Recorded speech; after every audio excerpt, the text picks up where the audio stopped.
Hello everyone, welcome to my YouTube channel. तो आज हमारा जो टॉपिक है बहुत इंपॉर्टेंट होने वाला है, क्योंकि आज हम उत्तर प्रदेश होमगार्ड भर्ती 2025 को टारगेट में लेते हुए पद 41,424 पोस्ट के लिए एग्जामपुर बाय विवेक सर के द्वारा टेस्ट सीरीज नंबर हम 16 को देखने वाले हैं। इससे पहले 1 से 15 तक मैं प्रैक्टिस सेट करवा चुकी हूँ। चैनल पर है तो आप प्लीज जाके हमारे प्लेलिस्ट में चेक कर सकते हैं। इसके बाद में विवेक सर के द्वारा ही टॉपिक वाइज भी यूपी होमगार्ड के लॉन्च किया गया। जल्द से जल्द हम उसको मैं स्टार्ट अपने चैनल पे करवाने वाली हूँ। तो चलिए प्रैक्टिस सेट नंबर 16 का पहला क्वेश्चन क्या है हम लोग देखते हैं। तो देखिए, सबसे पहला हमारा इसमें क्वेश्चन दिया हुआ है कि बिजली के बल्ब का फिलामेंट किस धातु का बना होता है। ध्यान रखिएगा, टंगस्टन का बना होता है। नेक्स्ट क्वेश्चन है कि निम्नलिखित में से बेकिंग सोडा, खाने वाले सोडा किसे कहा जाता है। ध्यान रखिएगा, सोडियम बाइकार्बोनेट को। ओके, नेक्स्ट क्वेश्चन है कि शुष्क बर्फ वास्तव में क्या है। ध्यान दीजिएगा, ये ठोस कार्बन डाइऑक्साइड होता है। नेक्स्ट निम्नलिखित में से कौन सा विटामिन जल में घुलनशील है। तो विटामिन सी जल में घुलनशील होता है। नेक्स्ट क्वेश्चन देख लेते हैं। अगला क्वेश्चन है कि मधुमेह रोग शरीर के किस अंग की खराबी के कारण होता है। ध्यान रखिएगा, अग्नाशय के। अगला है कि वाहनों के पीछे का दृश्य देखने के लिए किस दर्पण का उपयोग करते हैं। ध्यान रखिएगा, उत्तल लेंस का। ऑप्शन भी करेक्ट होगा। नेक्स्ट क्वेश्चन है कि हड़प्पा सभ्यता के किस स्थान पर विशाल स्नानागार पाया गया। तो ये पाया गया मोहनजोदड़ो में। अगला क्वेश्चन है कि अष्टांगिक मार्ग का संबंध किस धर्म से। ध्यान रखिएगा, अष्टांगिक मार्ग का संबंध बौद्ध धर्म से है। नेक्स्ट है चंदावर का युद्ध 1994 सीई मोहम्मद गौरी और किसके बीच लड़ा गया था। ध्यान रखिएगा, मोहम्मद गौरी और ये कन्नौज के जयचंद के द्वारा लड़ा गया था, इन दोनों के बीच। ठीक है। नेक्स्ट है कि आर्य समाज की स्थापना कब हुई थी। ध्यान रखिएगा, आर्य समाज की स्थापना 1875 में हुई थी। अगला क्वेश्चन है कि किसकी अध्यक्षता में पूर्ण स्वराज का प्रस्ताव पारित किया गया था। ध्यान रखिएगा, पंडित जवाहरलाल नेहरू की अध्यक्षता में। तो ऑप्शन नंबर इसमें भी करेक्ट हो जाएगा। नेक्स्ट क्वेश्चन है अगला, जालियांवाला बाग हत्याकांड 13 अप्रैल 1919 के विरोध में किसने अपनी नाइटहुड की उपाधि वापस ले ली। तो रविंद्रनाथ टैगोर ने। अगला क्वेश्चन है कि आजाद हिंद फौज यानी कि INA की कमान सुभाष चंद्र बोस ने किस वर्ष संभाली थी। तो ध्यान रखिएगा, 1943 में। आइए अगले प्रश्न की तरफ हम आगे बढ़ते हैं। तो देखिए हमारा अगला क्वेश्चन क्या है। अगला क्वेश्चन दिया हुआ है कि महात्मा गांधी ने असहयोग आंदोलन की घटना के बाद किसके बाद वापस ले लिया। ध्यान रखिएगा, किस कांड के बाद महात्मा गांधी ने अपना असहयोग आंदोलन को वापस ले लिया। तो चौरी चौरा कांड के बाद। अगला क्वेश्चन है कि भारतीय संविधान के किस अनुच्छेद के तहत संसद एक नए राज्य की गठन कर सकती है। तो अनुच्छेद 3 के तहत। अगला क्वेश्चन है कि भारतीय संविधान की प्रथम बैठक कब हुई। ध्यान रखिएगा, भारतीय संविधान की प्रथम बैठक 9 दिसंबर 1946 में की गई। नेक्स्ट क्वेश्चन है कि किस संविधान संशोधन द्वारा GST को लागू किया गया। ध्यान रखिएगा, संविधान 101वां के तहत। अगला क्वेश्चन है कि मंत्रिपरिषद में प्रधानमंत्री सहित मंत्रियों की कुल कितनी संख्या कितनी होती है पूछा जाए। ध्यान रखिएगा, ऑप्शन नंबर सी कर हो जाएगा, लोकसभा के कुल सदस्यों का 15%। नेक्स्ट क्वेश्चन है कि निम्नलिखित में से कौन सा भारतीय सरकार के राजस्व का सबसे बड़ा हिस्सा है। ध्यान रखिएगा, GST यानी कि वस्तु एवं सेवा कर यानी कि गुड एंड सर्विस टैक्स है। आइए अगले प्रश्न की तरफ बढ़ते हैं। अगला क्वेश्चन दिया है कि राष्ट्रीय आय किस पर आधारित है। ध्यान रखिएगा, राष्ट्रीय आय के सभी भागों के योग पर आधारित है। तो ऑप्शन डी करेक्ट हो जाएगा। नेक्स्ट क्वेश्चन है कि स्वतंत्र भारत का पहला केंद्रीय बजट किसने पेश किया था। ध्यान रखिएगा, आर के सष्टमुख चेट्टी के द्वारा। नेक्स्ट क्वेश्चन है कि 2011 की जनगणना के अनुसार उत्तर प्रदेश का सर्वाधिक जनसंख्या वाला जिला कौन सा है। तो ध्यान रखिएगा, प्रयागराज है। अगला क्वेश्चन है कि चौरी चौरा का प्रसिद्ध घटना उत्तर प्रदेश के किस जिले में हुआ था। ध्यान रखिएगा, चौरी चौरा उत्तर प्रदेश के गोरखपुर जिले में हुआ था। ऑप्शन बी करेक्ट हो जाएगा। ओके, नेक्स्ट है कि चंबल नदी उत्तर प्रदेश के किस जिले में यमुना से मिलती है। तो उत्तर प्रदेश के इटावा में यमुना से मिल जाती है। अगला क्वेश्चन है कि एक जिला एक उत्पाद योजना के तहत पीतल के बर्तन के लिए किस जिले को चुना गया। ध्यान रखिएगा, मुरादाबाद को चुना गया है। अगला क्वेश्चन है कि उत्तर प्रदेश की सबसे बड़ी जनजाति कौन सी जो दीपावली को शोक के रूप में मनाती है। दीपावली को शोक के रूप में थारू जनजाति मनाती है। अगला क्वेश्चन है कि तेलंगाना के किस त्योहारों को फूलों का त्योहार कहते हैं। ध्यान रखिएगा, बथुकंपा को तेलंगाना में फूलों का त्योहार कहा जाता है। आइए अब हम अगले प्रश्न की तरफ बढ़ते हैं।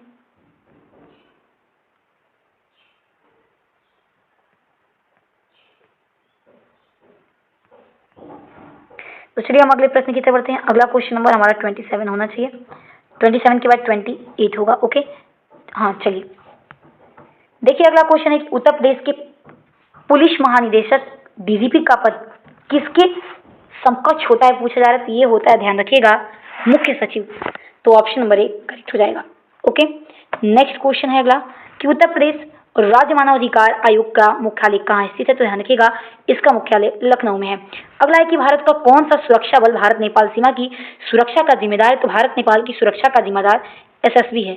तो ध्यान रखिएगा सीमा सशस्त्र बल होता है। ओके, नेक्स्ट है कि उत्तर प्रदेश के मेरठ को किस खेल सामग्री के उत्पाद के लिए जाना जाता है? ध्यान रखिएगा सभी, यानी कि cricket, bat, hockey stick, football, सभी गेम से संबंधित। ठीक है, नेक्स्ट है कि भारत और किस देश के बीच मैत्री पाइपलाइन का उद्घाटन किया गया? तो मैत्री पाइपलाइन का उद्घाटन बांग्लादेश में। अगला क्वेश्चन है कि भारत नेपाल के बीच खुली सीमा का प्रमुख आधार क्या है? तो प्रमुख इसका आधार है, ध्यान रखिएगा, 1950 शांति और मित्रता संधि है। अगला है कि वर्ष 2023 का पुरस्कार और सम्मान के तहत भारत रत्न किसे देने की घोषणा की गई है? ध्यान रखिएगा सभी को, यानी कि लाल कृष्ण अडवाणी को भी, कर्पूरी ठाकुर को भी और एम एस स्वामीनाथन को भी। तो ऑप्शन नंबर इसमें डी हमारा एकदम राइट आंसर हो जाएगा। ओके, आइए अगला क्वेश्चन है कि प्रसिद्ध पुस्तक एग्जाम वॉरियर्स किसके लेखक कौन है? तो नरेंद्र मोदी जी हैं। अगला है कि उत्तर प्रदेश सरकार की मुख्यमंत्री कन्या सुमंगला योजना का उद्देश्य किसे है? तो इसका उद्देश्य है स्वास्थ्य और शिक्षा की सहायता के माध्यम से बालिकाओं को सशक्तिकरण करना।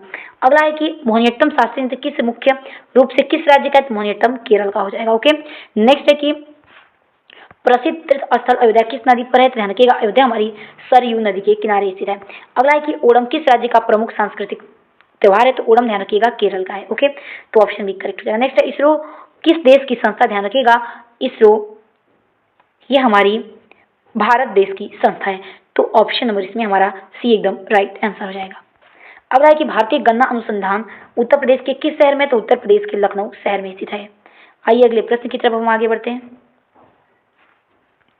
देखिए अगला क्वेश्चन है कि एंड टू एंड इंस्क्रिप्शन शब्द का संबंध किस सोशल मीडिया प्लेटफॉर्म से? ध्यान रखिएगा व्हाट्सएप से हो जाएगा। ओके,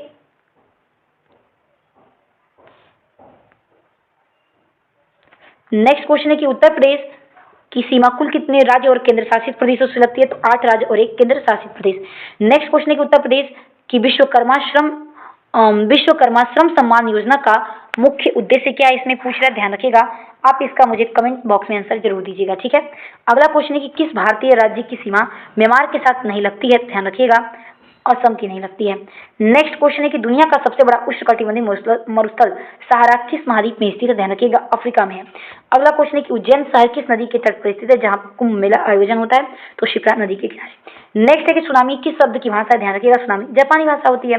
नेक्स्ट क्वेश्चन है कि प्रसिद्ध काकोरी ट्रेन एक्शन उत्तर प्रदेश के किस शहर के पास हुआ था? ध्यान रखिएगा काकोरी जो हुआ था ये ऑप्शन नंबर करेक्ट आंसर क्या हो जाएगा?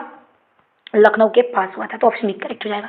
नेक्स्ट है क्षेत्रफल के अनुसार उत्तर प्रदेश का सबसे बड़ा जिला कौन सा है? तो क्षेत्रफल के हिसाब से लखीमपुर सबसे बड़ा जिला है हमारे यूपी में। नेक्स्ट क्वेश्चन है कि 2025 के अंत में जारी मोदीज मिशन के लेखक कौन है? तो इसके लेखक हैं वर्जिश देसाई। अगला क्वेश्चन है कि कर्मा लोक नृत्य उत्तर प्रदेश की किस जनजाति द्वारा किया जाता है? ध्यान रखिएगा ये खरवाड़ के द्वारा।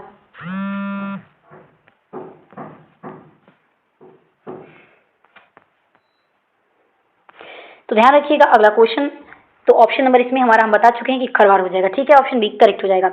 नेक्स्ट निम्नलिखित में से कौन एक सुमेलित नहीं है? ध्यान रखिएगा तो इसमें सुमेलित नहीं पूछा है तो आप इसका भी आंसर हमें कमेंट बॉक्स में जरूर दीजिएगा। अगला क्वेश्चन है कि सार्क का सचिवालय कहाँ स्थित है? ध्यान रखिएगा इसका सचिवालय काठमांडू में स्थित है।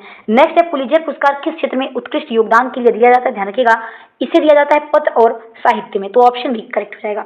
नेक्स्ट क्वेश्चन है कि इसमें से कौन सी भूटान की आधिकारिक मुद्रा है? तो ध्यान रखिएगा नुगुलसम है। नेक्स्ट है उत्तर प्रदेश में राजस्व परिषद का प्रशासनिक मुख्यालय कहाँ है? तो राजस्व के लिए हमको लखनऊ जाना पड़ता है। तो option number B correct answer हो जाएगा। आइए अगले प्रश्न की तरफ बढ़ते हैं। अगला क्वेश्चन हमारा 58 होने वाला है। देखिए अगला क्वेश्चन क्या दिया है। भारतीय रिजर्व बैंक यानी कि आरबीआई में प्रस्तावित एमएसएमई ऋण संबंधी बदलाव के संबंध में निम्नलिखित में से क्या सत्य है? तो ध्यान रखिएगा ऑप्शन नंबर एक, इसमें ऑप्शन नंबर ध्यान रखिएगा बी करेक्ट होगा। बिना जमानत ऋण सीमा 10 लाख से बढ़ाकर 20 लाख करने का प्रस्ताव। नेक्स्ट क्वेश्चन है कि 2026 की नई वैज्ञानिक खोज के अनुसार कैंसर कोशिकाएं प्रतिरक्षा प्रणाली के साथ क्या करती हैं? ध्यान रखिएगा ऑप्शन नंबर सी करेक्ट हो जाएगा। प्रतिरक्षा प्रणाली को बदलकर खुद को सुरक्षित करती हैं। नेक्स्ट है कि भारत अमेरिका व्यापार संबंधों के संदर्भ में 2026 में क्या बड़ी प्रगति देखी गई है? तो ध्यान रखिएगा बी करेक्ट होगा। अतिरिक्त 25% शुल्क हटाने की घोषणा। नेक्स्ट है कि हाल ही में केंद्रीय मंत्री अश्विनी वैष्णव ने क्वालकॉम 2nm सेमीकंडक्टर चिप कहाँ लॉन्च की है? तो इन्होंने बेंगलुरु में लॉन्च की है। तो ऑप्शन सी करेक्ट हो जाएगा। नेक्स्ट है भारत की ऊर्जा विविधीकरण रणनीति के तहत कौन सा देश भारत का ऊर्जा का सबसे बड़ा आयातकर बनकर सहयोग कर रहा है? तो ध्यान रखिएगा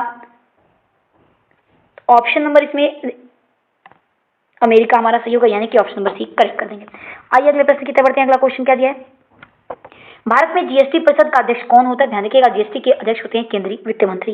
नेक्स्ट क्वेश्चन है कि भारत के निर्यात में वर्तमान में किस क्षेत्र का योगदान सबसे अधिक है? ध्यान रखिएगा, इंजीनियरिंग, सामान और रत्न आभूषण का। तो ऑप्शन नंबर बी करेक्ट हो जाएगा। ओके, नेक्स्ट क्वेश्चन अगला देखते हैं कि अगला दिया है कि पीली क्रांति किससे संबंधित है? ध्यान रखिएगा, तिलहन उत्पाद से। नेक्स्ट क्वेश्चन अगला है कि हुंड्रू जलप्रपात किस नदी पर है? तो स्वर्णरेखा नदी पर स्थित है। नेक्स्ट है 2011 की जनगणना के अनुसार पूछा जा रहा है, उत्तर प्रदेश की न्यूनतम साक्षरता वाला जिला कौन सा है? तो न्यूनतम साक्षरता वाला जिला श्रावस्ती हो जाएगा। अगला क्वेश्चन है कि हर्षवर्धन ने उत्तर प्रदेश के किस स्थान पर 2 महान धार्मिक सम्मेलनों का आयोजन करवाया था? ध्यान रखिएगा, कन्नौज और प्रयागराज। तो ऑप्शन भी करेक्ट हो जाएगा। आइए अगले प्रश्न की तरफ बढ़ते हैं। अगला क्वेश्चन है, उत्तर प्रदेश भारत में किस खनिज का एक महत्वपूर्ण हिस्सा लगभग 78% रखता है? ध्यान रखिएगा, ऑप्शन नंबर सी करेक्ट हो जाएगा, एंडालुसाइट का। आइए अगले प्रश्न की तरफ बढ़ते हैं। अगला क्वेश्चन नंबर हमारा 70 होगा। देखिए अगला क्वेश्चन है कि उत्तर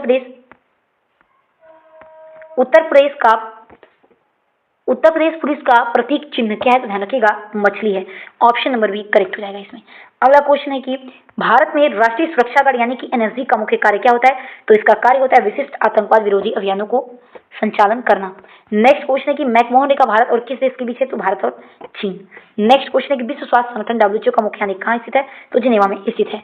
नेक्स्ट है थाईलैंड की राजधानी और इसकी मुद्रा क्या? ध्यान रखिएगा, थाईलैंड की राजधानी बैंकॉक है और इसकी जो मुद्रा है वो बात हो जाएगी। ओके, नेक्स्ट क्वेश्चन है कि उत्तर प्रदेश सरकार द्वारा खेलों के क्षेत्र में दिया जाने वाला सबसे सर्वोच्च पुरस्कार क्या? ध्यान रखिएगा, लक्ष्मण पुरस्कार और रानी लक्ष्मीबाई पुरस्कार है। नेक्स्ट क्वेश्चन है कि केंद्रीय औषधि अनुसंधान उत्तर प्रदेश के किस शहर में स्थित है? ध्यान रखिएगा, लखनऊ में स्थित है। नेक्स्ट क्वेश्चन की तरफ बढ़ते हैं। अगला क्वेश्चन दिया है कि सोशल मीडिया पर हैशटैग का प्राथमिक उपयोग क्या है? तो इसका उपयोग होता है विषय या कीवर्ड्स को वर्गीकृत करना। नेक्स्ट है कि अभ्युदय योजना का संबंध किससे? तो इसका संबंध होता है प्रतियोगी परीक्षाओं की मुफ्त कोचिंग प्रदान करना। अगला है कि पिंक बूथ का संबंध किससे है? तो इसका संबंध होता है महिलाओं की शिकायतों के लिए पुलिस की सुलभ व्यवस्था से। अगला क्वेश्चन है कि किस प्रसिद्ध शहर में संगम नगरी कहा जाता है और किन नदियों का यहाँ पे मिलन पर स्थित है? ये शहर पूछा जा रहा है कि किन नदियों के मिलन पर या फिर संगम पर शहर स्थित है? ध्यान रखिएगा, प्रयागराज। गंगा, यमुना और सरस्वती का यहाँ पे मिलन होता है यानी कि संगम स्थल है। नेक्स्ट क्वेश्चन अगला दिया है, देखिए भारत का एकमात्र सक्रिय बैरन द्वीप कहाँ स्थित है? जो ज्वालामुखी है। तो ध्यान रखिएगा, जो ज्वालामुखी बैरन द्वीप है हमारे भारत की, ये कहाँ पर स्थित है? तो अंडमान निकोबार में स्थित है। आइए अगले प्रश्न की तरफ बढ़ते हैं।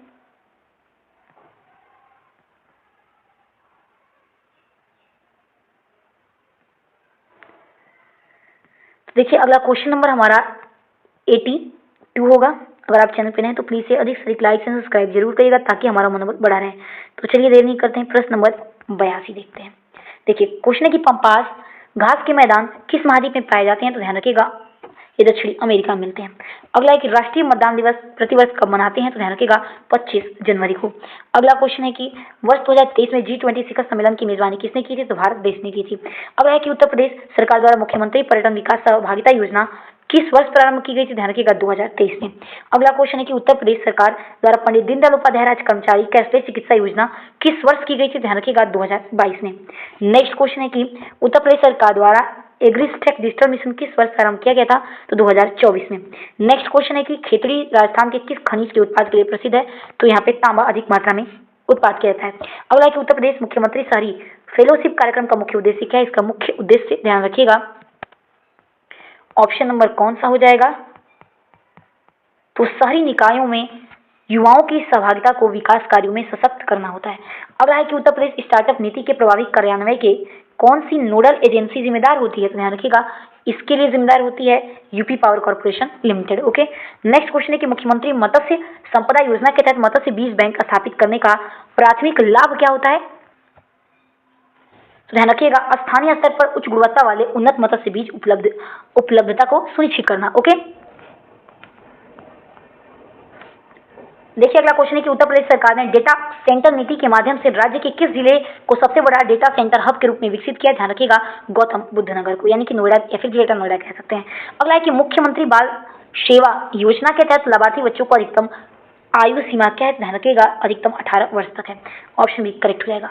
आइए अगले प्रश्न की तरफ बढ़ते हैं। अगला क्वेश्चन क्या दिया है? देखिए अगला हमारा क्वेश्चन नंबर 94 होगा। देखिए क्वेश्चन हमारा इसमें दिया हुआ है कि उत्तर प्रदेश अटल आवासीय विश्वविद्यालय योजना के तहत प्रवेश प्रक्रिया और सीट आवंटन के संबंध में सही तकनीकी मानदंड कौन सा है? ध्यान रखिएगा, करेक्ट आंसर भी इसमें ऑप्शन नंबर बी हो जाएगा, यानी कि प्रत्येक विश्वविद्यालय में बच्चों का प्रवेश होता है, जिसमें 50% सीटें बालिकाओं के लिए आरक्षित होती हैं। नेक्स्ट क्वेश्चन है कि मुख्यमंत्री ग्रामोद्योग रोजगार योजना का कार्यान्वयन किस संस्था द्वारा किया जाता है? तो ध्यान रखिएगा यूपी खादी और यानी कि उत्तर प्रदेश खादी तथा ग्रामोद्योग बोर्ड के द्वारा। अगला क्वेश्चन है कि कुचिपुड़ी किस राज्य का प्रसिद्ध नृत्य है? ध्यान रखिएगा आंध्र प्रदेश का है। अगला है प्रत्येक 12 वर्ष में लगने वाला कुंभ मेला का आयोजन किन 4 स्थानों पर होता है? ध्यान रखिएगा कुंभ मेला 4 स्थानों पर कहाँ पर ये होता है? ध्यान रखिएगा प्रयागराज, हरिद्वार, उज्जैन और नासिक में। अगला क्वेश्चन है कि जायद फसलों की बुआई और कटाई का समय क्या होता है? ध्यान रखिएगा इसमें ध्यान रखिएगा मार्च अप्रैल से जून तक। ऑप्शन नंबर सी करेक्ट हो जाएगा। नेक्स्ट क्वेश्चन है कि एक सींग वाला गेंडा भारत के किस राष्ट्रीय उद्यान में मुख्य रूप से पाए जाते हैं? ध्यान रखिएगा ऑप्शन नंबर इसमें हमारा क्या हो जाएगा? तो एक सींग वाले गेंडा कहाँ पाए जाते हैं? ध्यान रखिएगा काजीरंगा राष्ट्रीय उद्यान यानी कि असम में। नेक्स्ट क्वेश्चन है कि 2011 जनगणना के अनुसार भारत का लिंगानुपात क्या है? भारत का लिंगानुपात था 943। तो चलिए दोस्तों मिलते हैं अपने अगले वीडियो में। वीडियो पसंद आए तो प्लीज से अधिक लाइक एंड सब्सक्राइब जरूर करेगा। तब तक के लिए जय हिंद, जय भारत।